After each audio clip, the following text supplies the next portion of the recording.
Hello दोस्तों, नमस्कार। उन्मुक्त स्टडी सेंटर में आप सभी का स्वागत है। आज हम लोग जीएस का कुछ प्रश्न सॉल्व करेंगे जो आपके आगामी परीक्षा के लिए बहुत ही महत्वपूर्ण है। ठीक है, आइए हम बढ़ते हैं अपने पहले प्रश्न की तरफ। हमारा पहला प्रश्न है, भारत के संविधान की किस अनुसूची में असम, मेघालय, त्रिपुरा, मिजोरम राज्यों में जनजातीय क्षेत्रों के प्रशासन के संबंध में प्रावधान है? तो इसका सही उत्तर हो जाएगा छठी अनुसूची में जो है असम, मेघालय, त्रिपुरा, मिजोरम राज्यों के जनजातीय क्षेत्रों के प्रशासन के संबंध में प्रावधान है। ठीक है, और आपका हम देख लेते हैं पांचवी अनुसूची में क्या है। पांचवी अनुसूची में एससी एसटी क्षेत्रों के प्रशासन और नियंत्रण से संबंधित प्रावधान है।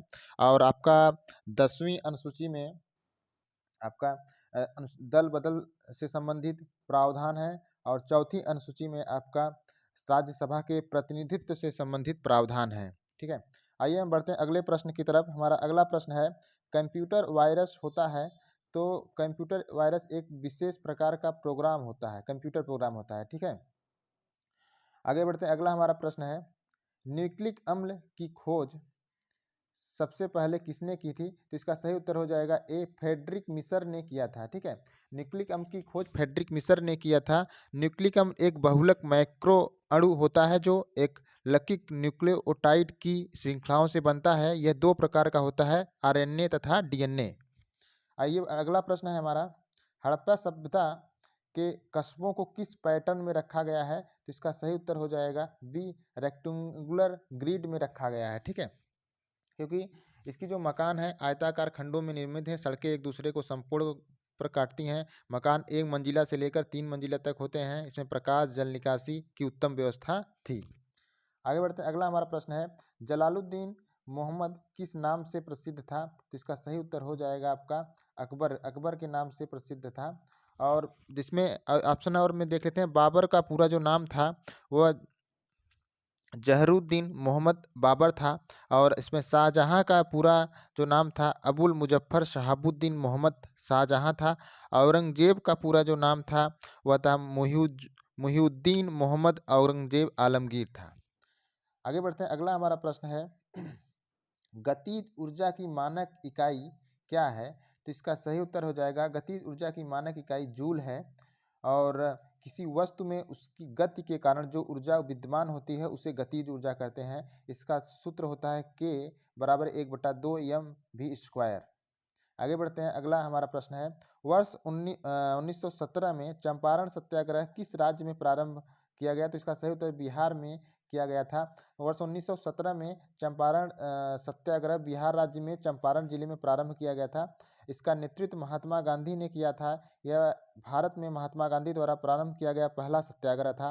आंदोलन वहाँ प्रचलित तीन-कठिया पद्धति जो थी उसके विरुद्ध था। ठीक है, इस पद्धति के अंतर्गत जो तीन-कठिया पद्धति थी, किसानों को अपनी भूमि के 3/20वें हिस्से पर अनिवार्य रूप से नील की खेती करनी पड़ती थी।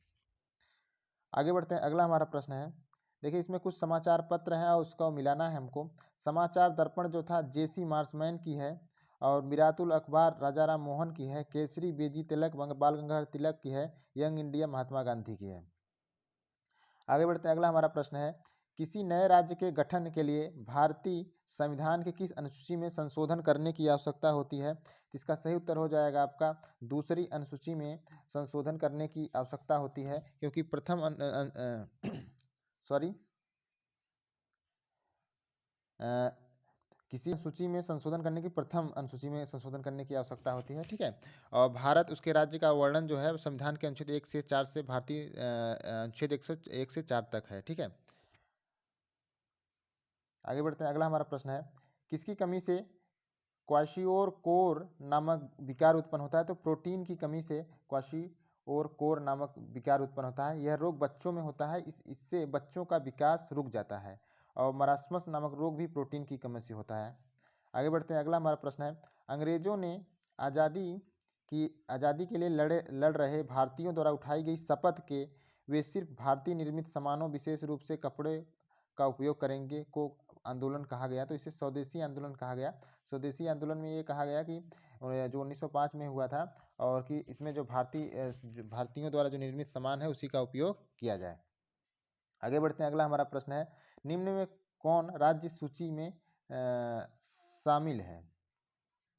पुलिस जो है वह राज्य सूची में शामिल है। बैंकिंग, वन और रक्षा जो होता है आपका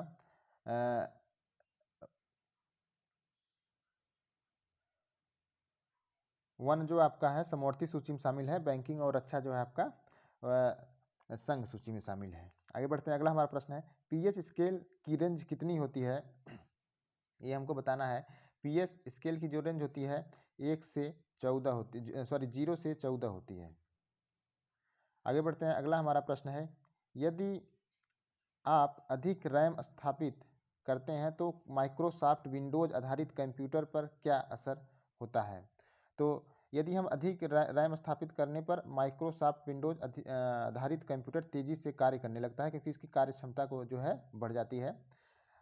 यानी इसका सही उत्तर हो जाएगा बी, यह तेज़ी से कार्य करेगा। ठीक है, आगे बढ़ते हैं, अगला हमारा प्रश्न है पौधों की पत्तियों में बहुत छोटे छिद्र अथवा स्टोमेटा के जरिए पानी के वाष्पीकरण को क्या कहते हैं।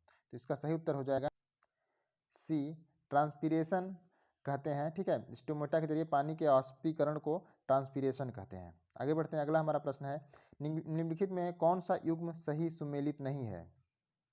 इसमें आपका सी सुमेलित नहीं है, विटामिन ए।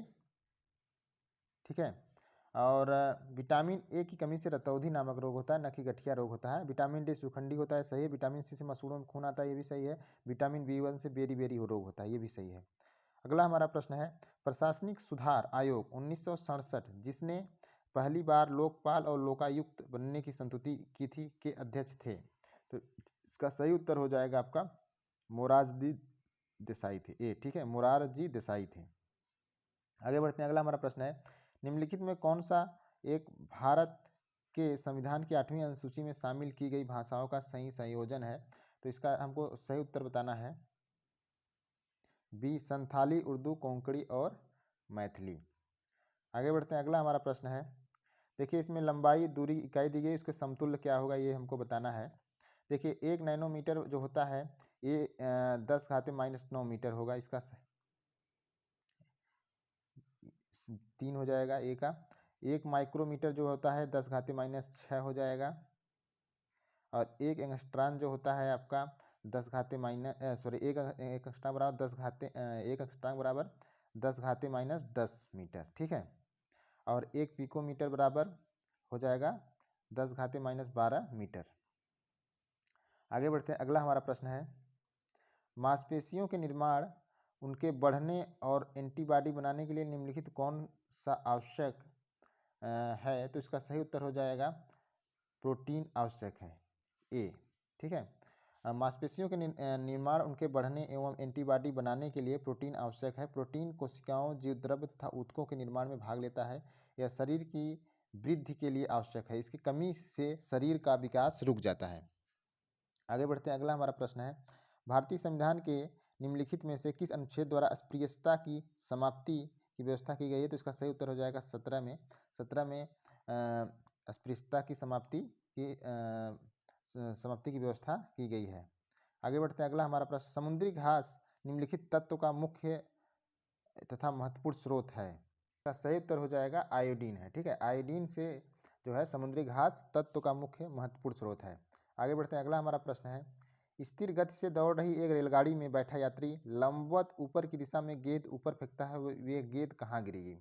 तो इसका सही उत्तर हो जाएगा यात्री के हाथ में गिरेगी, ए। ठीक है, आगे बढ़ते हैं, अगला हमारा प्रश्न है संसद की निम्नलिखित में से किस समिति में राज्यसभा से कोई सदस्य नहीं होता। इसमें हमें बताना है कि किस समिति में राज्यसभा से कोई सदस्य नहीं होता है। देखिए प्राक्कलन जो समिति है उसमें राज्यसभा से कोई सदस्य नहीं होता है। इसके सदस्यों की संख्या 30 होती है। कितनी होती है? 30 होती है, जो केवल लोकसभा द्वारा निर्वाचित होते हैं। यह संसद की सबसे बड़ी अस्थायी समिति होती है। इसका कार्यकाल 1 वर्ष का होता है। ठीक है, और आपका लोक लेखा समिति जो होती है, लोक लेखा समिति और सरकारी उपक्रमों संबंधी समिति दोनों में सदस्यों की संख्या 22 होती है। ठीक है, इसमें लोक लेखा में और सरकारी उपक्रम समिति में इसमें सदस्यों की संख्या कितनी होती है? 22 होती है। 15 जो होते हैं लोकसभा से होते हैं और जो 7 होते हैं आपके वह राज्यसभा से होते हैं। इनका भी कार्यकाल 1 वर्ष का होता है। आगे बढ़ते हैं। अगला हमारा लास्ट हमारा प्रश्न है, निम्नलिखित में कौन सा हार्मोन पीयूष ग्रंथि से स्रावित नहीं होता है? तो इसका सही उत्तर हो जाएगा सेक्रेटिन। सेक्रेटिन का स्राव जो है पीयूष ग्रंथि से नहीं होता है। यह डाइजेस्टिव हार्मोन है जिसका स्राव छोटी आंत के ड्यूडेनिंग भाग से होता है, जो शरीर के वाटर होमोस्टेटिस को नियंत्रित करता है। जबकि प्रोलैक्टिन जो है, प्रोलैक्टिन, ऑक्सीटोसिन, वेस्पोप्रेसिन आदि हार्मोनों का संबंध जो है वह आपके पीयूष ग्रंथि से है। इसका संबंध जो है पीयूष ग्रंथि से है। तो आज दोस्तों कैसा हमारा ये जीएस का सीरीज लग रहा है, आप लोग जरूर कमेंट करिए, लाइक करिए। आपके सभी एग्जामों के लिए, जितने चाहे वनडे एग्जाम हो चाहे जिसमें जीएस पूछे जाते हैं, उसमें सभी में प्रश्न ये सीरीज आपके लिए बहुत ही सहायक सिद्ध होगी। थैंक यू दोस्तों।